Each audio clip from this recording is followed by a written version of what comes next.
ሰላም ጤና ይስጥልኝ አድማጭ ተመልካቾቻችን፣ ይህ ቁም ነገራም የተሰኘው የዩቲዩብ ዝግጅታችን ነው። ለዛሬ አሳፍ ኃይሉ እኔ አበሻን አላምነውም በሚል ርዕስ ስር ያሰፈረውን እንደሚከተለው እናቀርብላችኋለን። እኔ አበሻን አላምነውም ነው ያለው ያ በዓሉ ግርማ። የሚገርም አባባል ነው። ምናልባት በዓሉ በኔጌቲቭ ወይም ባለታዊ ጎኑ ላይ ብቻ ተኩሮ ይመስለኛል አበሻን አላምነውም ያለው። በእርግጥ በብዙ ምክንያቶች የተነሳ እኔም በግሌ አንዳንዴ የሚያስደንቀኝን ነገር ከአበሻ ላይ ሳገኝ እንደ በዓሉ አበሻን አላምነውም ማለት ያሰኘኛል። አበሻ ማለት አላዋቂ መስሎ በጣም የሚያውቅ ፍጥረት ነው። ጅል መስሎ አሰላሳይ፣ ቆዳው ሞኝ መስሎ ብልጥ አራዳ ይመስለኛል። አንዳንዴ አበሻን ስታየው ሁሉም ሕዋሳቱ የደነዘዘበት ፍጡር መስሎ ሊሰማህ ይችላል። አበሻ ሁሉን ችሎ በዝምታ ተለጉሞ ነዋሪ ሳይሆን አይቀርም። ከሌሎች ሕዝቦች ጋር ስታነጻጽረው ግዙፉ ነገር የማይገባው የማይታየው፣ ምንም ነገር የማይሞቀው የማይበርደው መስሎ ሊታይህም ቢችል የሚገርም ነገር የለውም። ግን የሚገርምህን ነገር የምታገኘው አበሻን በስነ ስርዓት ስነ ልቦናውን አግኝተህ ሁሉን ነገሩን ቃኝተህ ጠልቀህ ስትመረምረው ብቻ ሳይሆን አይቀርም። የዛኔ አንዳች የረቀቀ የመጠቀ የአብሮት ብልጭታ ሲፈነጥቅ ታገኘዋለህ።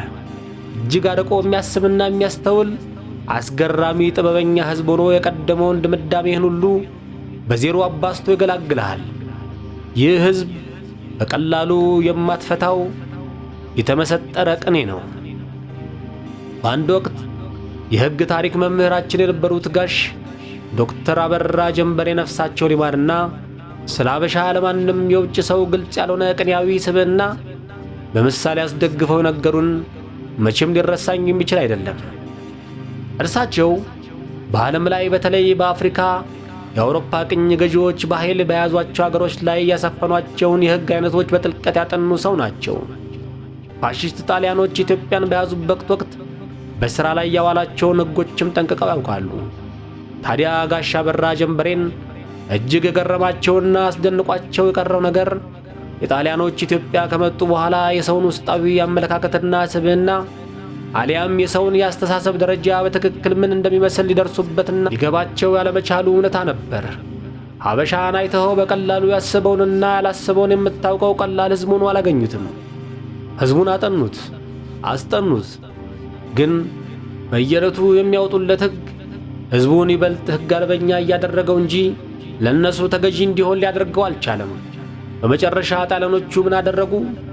የቄሳርን ሕጎች አንስተው አበሻ ቀድሞ በነበረው የሕግ ሥርዓቱ ይተዳደር ብለው የራሱን ሕግ መለሱለት እና ተገላገሉ ከውዝግብ። ጋሽ አበራ ጀንበሬ ይህችን ታሪክ በጣም በኩራትና በፈገግታ ተሞልተው ነው የሚናገሯት። በዓለም የቅኝ ግዛት ታሪክ በኢትዮጵያ ብቻ ነው ቅኝ ገዢው ሀገር የራሱን ሕግ ትቶ በሀገሬው ሕግ ሀገሩን ለመግዛት የሞከረው ይላሉ። ምክንያቱ ደግሞ የአበሾች እንደ ቅኔ የተመሰጠረ ስነ ልቦና ነው። እንኳን የውጭ ሰው መጥቶ ይቅርና አበሻ ራሱ የሌላውን አበሻ ልብ ሙሉ በሙሉ አውቆት ሊደመድም አይችልም። ሀበሻ ቅኔ ነው። ይህ ሕዝብ ቀላል ሕዝብ አይምሰልህ። ቀላል አይደለህም። ሲምፕል ሉኪንግ ኤንድ የት ሃይሊ ሶፊስቲኬትድ፣ ስብዕናን የተላበስን ሞገደኛና አስገራሚ አብረወተኛ አዚመኛ ዚቃችን የማያልቅ ጉደኛ ሕዝብ ነን። በአንድ ሌላ ወቅት ደግሞ የታወቀው የሀገራችን ሳሊና መምህር ጌታቸው ዮሴፍ አለው የተባለውን ሐሳብ ላንሳ። ጋዜጠኛው ይጠይቀዋል፣ ሕዝቡ እኮ የእናንተን አርት አይገባውም፣ ለምንድን ነው ስለን የምታወሳስቡት አብስትራክት ምናምን እያላችሁ?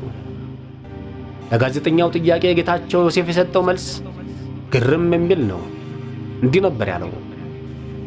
ቡና ስኒ ዘግዝቆ የቡና መስመር እያየ የሰውን ዕጣ ፈንታ የሚያነብ ሕዝብ እኔ ከዚሁ ካየሁት ገልብጬ ዘወር ያደረግኩትን ግልጽ መስመርና ግልጽ ቀለም አይገባኝም ቢል እኔ ራሱ አይገባኝ። አርቲስቱ የገለጸበት መንገድ ሁሌ ሳስበው ያስቀኛል። ግን ወደድክም ጠላህም አርቲስቱ የገባው የዚህ ሕዝብ አዋቂነት አለ። ሀበሻ ባይ ዲፎልት አብስትራክት አርትን ከማየት አልፎ አብስትራክት አርትን መሽቶ በነጋ ቁጥር ሲኒ ደርድሮ ቡና እያቀረረ የሚተነትንና በረቂቅ አሻራዎች የሚጫወት የመጠቀና የረቀቀ ንቃተ ህሊና ያለው አብስትራክት ቪዥዋል ላንጉጅን የሚረዳ አስገራሚ ሕዝብ መሆኑን ሰዓሊው ጌታቸው ዮሴፍ በትክክል ተገንዝቦታል።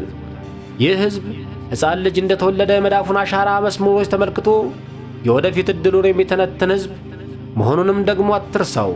አበሻ ቀላል መስሎሃል? ይህን ሁሉ ዘመን የቆየው በዋዛ ይመስልሃል? አበሻ ኔቨር። በዘመናዊ ቃል ይህ ነው ተብሎ ተዘርዝሮ ያልተደጎሰለት ነገር ግን በዘመናት ሕዝቡ ከትውልድ ትውልድ በልማድ ሲቀባበለው የኖረ እጅግ አስገራሚና የረቀቀ ድንገት ብልጭ ብሎ የሚያስደነግጥህ የአበሻ ጭንቅላትና አስተሳሰብ አለ። አበሻ ረቂቅ ነው። ሰበብ ሆኖ ይህን ሁሉ ያስለፈለፈኝ ነገር ደግሞ ከሰሞኑ በቆላ ድባ ታየ የተባለው ታምር ነው።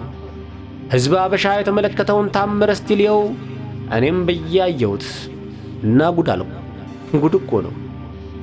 እኔ የዓለምን አብስትራክት ስዕሎችና ቅርጻ ቅርጾች ምርምር ያለው ተራቀቅ ያለው አውቅ ያለው እያልኩ የምጎፈላው ሰውዬ ለሕዝቡ በዛፍ ግንድ ላይ በቆላ ድባ በቀላሉ የታየችውን የቅድስት ድንግል ማርያም ምስል ገጣጥሜ ለማየት ብዙ ልፋት ፈጅቶብኛል። በመጨረሻ ግን አበሻ ያየውን እኔም አየሁት። አየዋት ልበል እንጂ ሃሌሉያ። በመጨረሻ እኔም የቆላ ድባው ከፊል አብስትራክት ምስል ተገለጠልኝ። ከረቂቃን አበሾች መሃልም እንደ አንዱ መሆኔን አረጋገጥኩ። ተመስገን ነው። ለፈጣሪ ምን ይሳነዋል? እኛ በሉቨር ሙዚየም ቅጽሮች ላይ ስናንጋጥጥ እርሱ በቆላ ድባ ዛፍ ላይ የሚገርም አብስትራክት ተከስቶ ጠበቀን። ትለዋለህ ስታጋንነው። ወንድሜ አለማጋነን እኮ አትችልም። አበሻ ይህንን ረቂቅ ተአምረ ማርያም በቀላሉ አይቶ መረዳትና ማንበብ መቻሉ እኮ ነው የበለጠ ታምር የሆነብኝ ለኔ። ጌታቸው ዮሴፍን ያስታወስኩት ለዚህ ነው። ጋሻ በራ ጀንበሬ ትዝ ያሉኝ ለዚህ ነው። እንደ ሀበሻማ አብስትራክታዊ ሕዝብ እንደ ሀበሻ ቅኔ የሆነ ሕዝብ ካለ ይገርመኛል።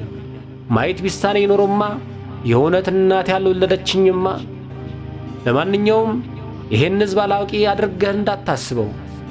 እናውቃለን ይላል ሀበሻም። እውነቱን ነው። ይሄ ሕዝብ ያውቃል። ከሲኒ ላይ መስመር እያነበበ ዕድልህን የሚተነትን ከጣት ላይ ያሻራህን ፈለግ እየተከተለ መጻኢ ዕድሜህን የሚተነብይ በቃል የተነገረውን ወንጌል ወደ ስዕል ቀይሮ በየቤተ መቅደሱ ላይ ሰቅሎ የሚያኖርልህ ተራራን እየፈለፈለ ባስገራሚ የሥነ ሕንፃ ዲዛይኖች ከዘመናት ቀድሞ የተራቀቀ ካሰየውም ደግሞ የፍየል አንጀትን መትሮ የመጪውን ዓመት በረከት የሚተነትንልህ በማይታዩ መናፍስቶችም በሚታዩና በሚሰሙ መላእክታትም የሚያምን ይሄ ሕዝብ አጠቃላይ አንዳች አስገራሚ ቅኔን የታጠቀ ቅኔ ሕዝብ ነው። ያላወቀ መስሎ አጎንብሶ ኑሮውን የሚገፋ ሲበዛ አዋቂ ሕዝብ ነው አበሻ። በዓሉ ግርማ በአውልታዊ ጎኑ ተመልክቶ አበሻን አላምነውም ብሏል። እውነቱን ነው። እኔ ደግሞ በአዎንታዊ ጎኑም ስመለከተው አበሻን አላምነውም። ድንገት ያልጠበቅከውን እምቅ ችሎታ፣ ድንገት ያልጠበቅከውን አስገራሚ አቅም፣ ድንገት ያልጠረጠርከውን ጉድ ይዞ ይጠብቅሃል። ሀበሻንም አላምነውም። ከሁሉ በላይ እኛ የሀበሾች የሰው ልጅ እሳቤ ዘ ኮንሴፕሽን ኦፍ ማን ኢትሰልፍ በጭንቅላትና ከጭንቅላትም በማየት በእይታ ላይ የተመሠረተ ይመስለኛል። ጥንታዊ መንፈሳዊ ስዕሎቻችንን ተመልከት እስቲ። ምን ይታያል? ትልልቅ ክብ ጭንቅላቶች እና ትልልቅ ክብ አይኖች። ሌላው የአበሻ አካል ጎልቶ አይታይም። ትላልቅ ጭንቅላቶችና ትላልቅ አይኖች እየተደረገልን ነው የተሳልነው ለዘመናት። ይህ በራሱ ምንን ያሳያል? ምን ይነግርሃል ስለ አበሻ ማንነት? ሃይሊ ቪዥዋል የሆነ ሕዝብ ነው። በማየት በመመርመር በማስተዋል የሚያምን ማህበረሰብ ነው አበሻ። ሰው ማለት አስተሳሰቡ ነው። ክፉና በጎም የሚያውጠነጥነው ጭንቅላቱ ነው። ግዙፉ የሰው አካል ኢዝ ሂዝ ማይንድ። ብቻ ጉድ ነው የአበሻ ነገር። በበኩል የአበሻን አላምነውም። ፈጣሪ ምልክቶችን እያሳየን ነው። ለበጎ አድርግልን። ሀገራችንን ሕዝባችንን አብዝቶ ይባርክልን። በኪነ ጥበቡ ከክፋት ሁሉ ከልሎ ይጠብቀን። ሸጋ ቀን ተመኘው። አሳፍ ኃይሉ